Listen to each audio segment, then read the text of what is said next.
How's it going, aliens? My name is iALiEN. Today I'm back on another Identity 5 video, and today's video will be about me showcasing my first experience with the new game mode to come out, 5v5, and I'll be expressing my thoughts and opinions about the new game mode, and also showing some gameplay of me playing Hunter in it. So let's get right into the video. Okay, so we're jumping straight to the gameplay, but I do want to plug my Discord server. The link will be in the pinned comment below and in the description, so go click the link and join the server today. Okay, so I have 3 gameplays for you. I was playing 5v5 with 2 different groups. The first 2 is with one group and the other one is with a different group. This one I was using Ripper, and then I'm going to show Chang gameplay and then Ripper again, and the last one is the best gameplay, so I saved the best for last. So I have been playing Hunter. I did get Evil Dragon last season, but I haven't been playing as much. I've been maining a lot of Survivor, but I think I'm still as good as I was before. I've gotten back into it, especially with Ripper, because I've been using him a lot more, so that's a good down. The biggest problem, I'll just jump straight into my thoughts. The biggest problem with this game mode right now is the no bans, and you can use duplicates, so most matches you'll get 2 or 3 seers on one team, which makes it really difficult to win and really unfun.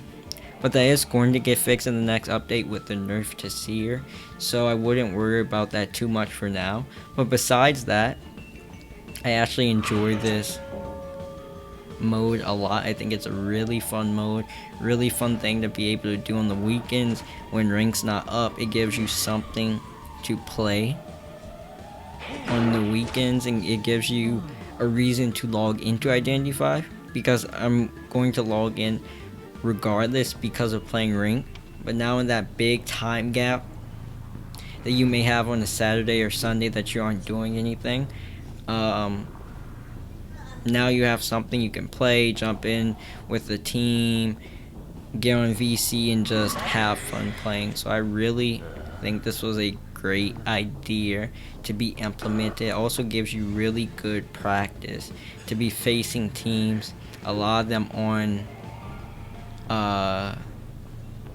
voice communications, and also them being able to really set up their own team and being in a pre-made team of 4, when in rank you can only duo once you hit tier 5 or above.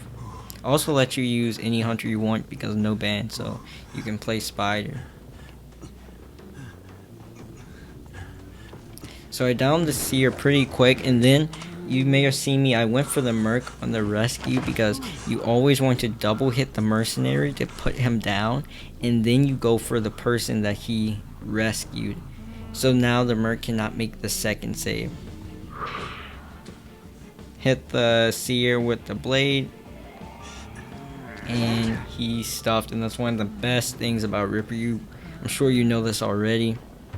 You've definitely seen a lot of Ripper gameplay, but that's one of the best things is his camping, and it's one of my favorite things, just being the feeling of stopping a save with this foggy blade double hitting is one of the most satisfying feelings in this game. So now I'm in a pretty good position. I am using Peeper on Ripper because the map is Arms Factory, so that means it's a really good map for survivors. So to aid in me catching them, I'm using Peeper. I also use left up to aid even more, because that gives me all the things I need to help stop kiting, but also gives me nothing in game because I don't go down, so I don't have detention. But this is the build I use in rank. I just go left up. I don't need detention.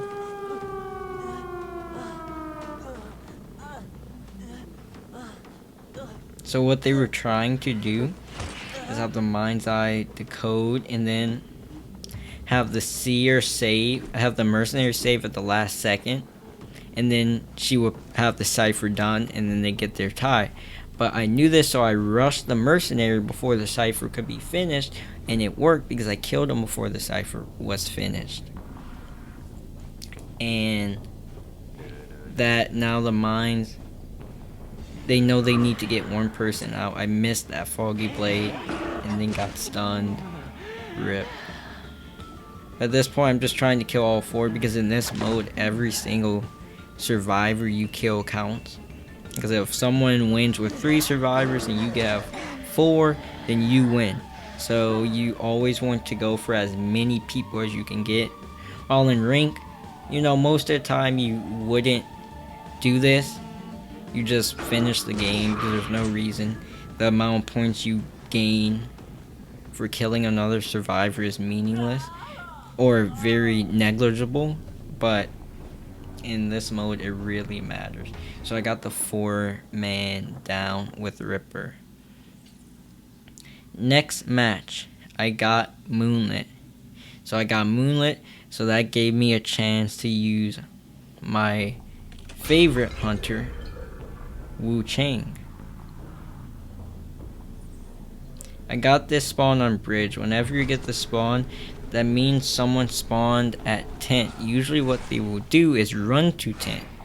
But a lot of survivors are getting smarter and they know tent is not a good hiding area, so they don't go there. But I still wanted to teleport just in case someone went. But I do know someone still spawned, so if they didn't go this direction, they went the other direction to the end stop of the roller coaster, which they did. And it turned out to be the mind's eye, which is exactly who you want to find.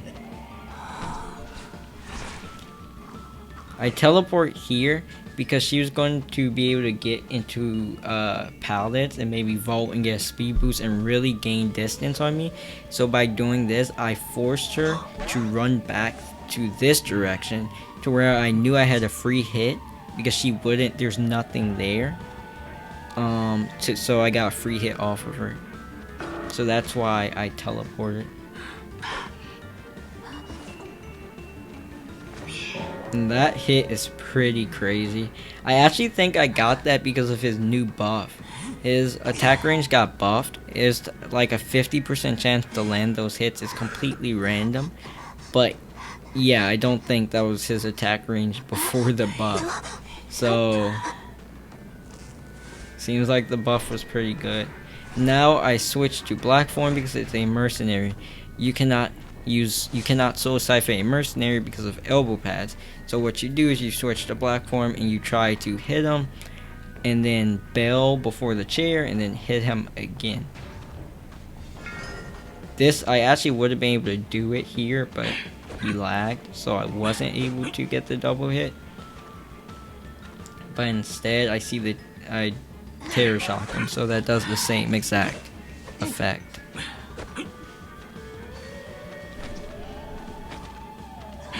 And this is exactly how you want to play when the merc saves. You always want to double hit or terror shock so that he's going to go down, and then you chase the person he rescued. And I also hit the person he rescued, which was the mind's eye. So now I'm in a really good spot as Chang right now. Now this team has 2 perfumers, so what that means is now I can switch to white form because perfumers, oh wait, he saved after half. But usually if she was still in the chair, you switch to white form because you can soul siphon them really easily and stop their save. Now I'm teleporting to the cipher I saw moving. She perfumes. She doesn't go back. She just goes to the roller coaster, which I can understand why. She's gonna get hit regardless. But yeah, she is going to get hit regardless. My editing program crashed right there. But she's going to get hit regardless, so I can understand why she just took the roller coaster. It didn't really matter. Now I'm monitoring it with accelerated ciphers are going to go by very fast. So I really want to make sure no one's decoding. So that they have the ciphers primed. Because I'm trying to get a 4-man every single time. You're working to get 4 survivors killed. See that cipher moving? I know the merc's going to move, but I need to get him away from this cipher. Put a peeper on it, so now that cipher is basically stopped because I can see them every time they go. Plus, it slows the cipher. So it basically makes that cipher dead. Which is why I really like peeper. See, I don't aim for the perfumer. I have the chance to double hit the merc, so you have to take that chance every time to double hit the mercenary. He's going to go down now. And the only person that's going to come for save is the perfumer. So this is when you switch to white form to stop the perfumer. Just put in a peeper by the cipher and by him.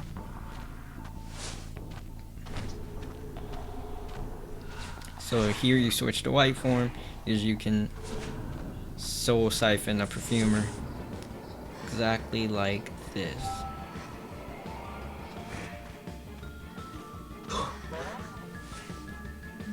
One hit and now it's over. So Chang is very, very strong on Moonlight. I would use him. I think he's as strong as any other hunter. I think he's as strong as Spider or Ripper on this map. He really excels in this map.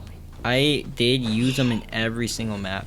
When I would main Chang and hit number 1, I used him every single map. Arms, it didn't matter. But now, in a mode like this where I am trying to get all 4 people out, you face 4 seers, blah blah blah. I don't really risk it. I just go Ripper, Spider, and if it's Moonlit, then I use my Chang because that's a good enough map to use them in. Now this is my favorite. This is the most and it's a 4-man down too. Spoiler alert. But this was a good match against a pretty high tier team. I'm using Ripper with Peeper on Hospital because similar to Arms Factory, Hospital is a map that's very good for survivors. So you use Peeper to give you a better chance at catching them. I'm also using Up Left. That was a terrible Foggy Blade because it cannot go through there because of that blue thing right there. The place they have the basement locked up, it can't go through there, so that was a bad Foggy Blade. Do not do that.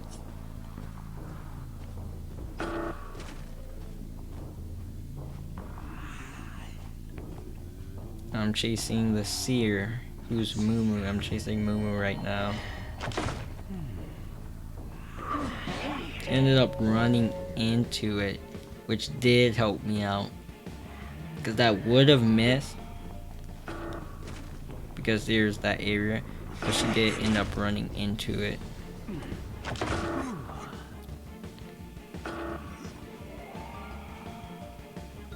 So now I have to get ready for the owl spam. They have 2 seers. Regular hit, which will hurt because you want to Foggy Blade the owls. When you regular hit, that's really tragic against double seer. Double, triple seer.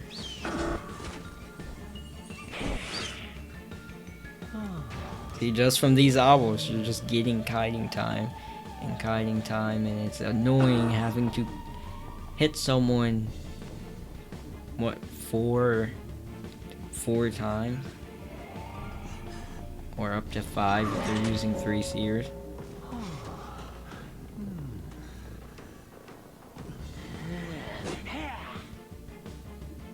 Priestess came, I think she would have tried to body block for the seer. Because then the seer would have went through that portal and the seer would have been gone. And that would have been tragic. Priestess is really dangerous on this map. There's some portals with the survivors. If she gets it to work, it's tragic. Now I see the Merc. I'm gonna snipe him from behind the tree. Now I'm just gonna hit him. I can double hit. I could go for Terror Shock, but no, I can double hit. I'm rushing the save by hitting him. I just do it. Now they're gonna super portal. I didn't bring teleport by accident. This was a complete accident. Okay, before I destroyed it, I did look to see where the portal was. This was by complete accident. I didn't bring teleport. I completely forgot. But it ended up that the priestess, it wasn't a good super portal because the priestess couldn't get much distance on it because she was already too close to the survivor. So it wasn't tragic. And Hospital is a small map. It's not like Moonlit, where if you don't have teleport, it's over. You're not catching up to them.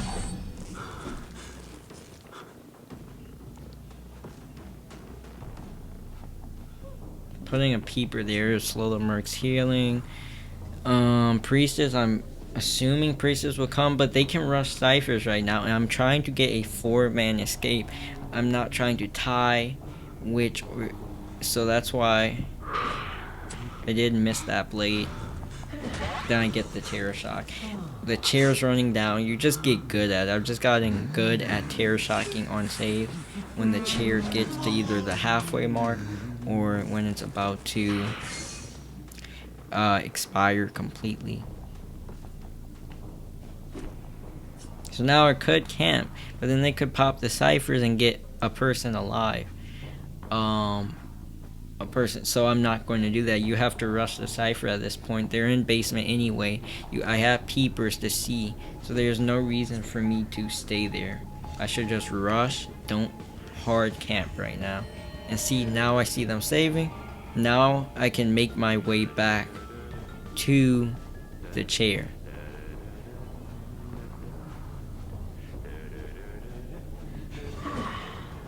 That missed. Got her with no attack recovery because I was jumping off basement elevation.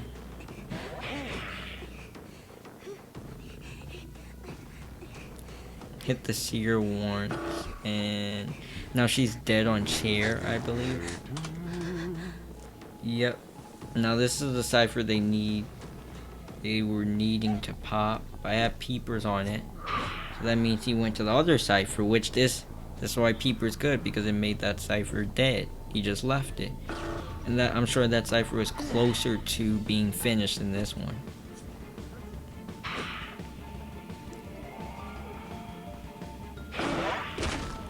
Hit him through the pallet swing. And now it's 4 men, so I'm not gonna chase. I see the seer, I'm just gonna leave him for the seer. Knock the seer down, and you have the 4-man down.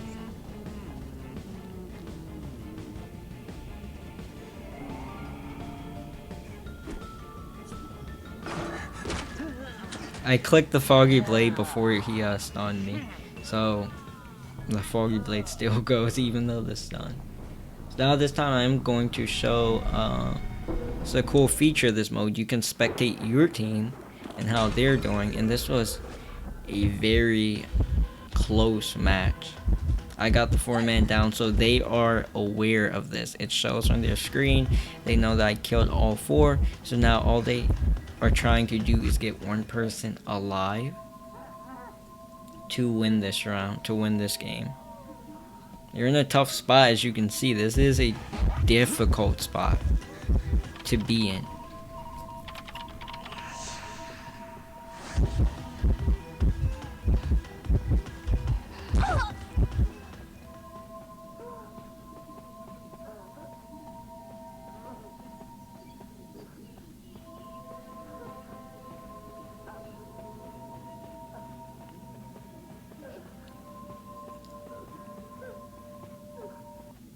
Now Merc is going to heal up the seer, get someone up, and like I said, the whole goal they're trying to do is get one person alive.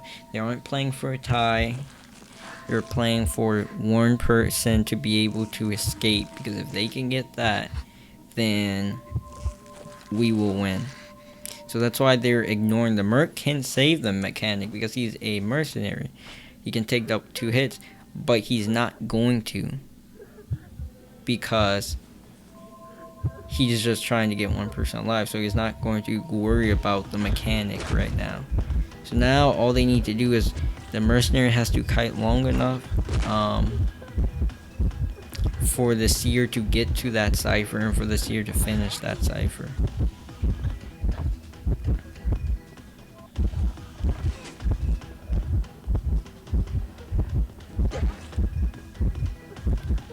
Spider should have webbed him and then hit him, because then that would have, he could have picked up the mercenary, put him on a chair, could picked him up, put him on a chair, and then teleport to the cipher. If he would have done that, he would have won. But no, it's in the heat of the moment, and he's thinking he's winning anyway. But this team was very smart. The merc went to the gate. They sacrificed the seer, and now we get the 1-man escape, and we get the win against a very good hunter.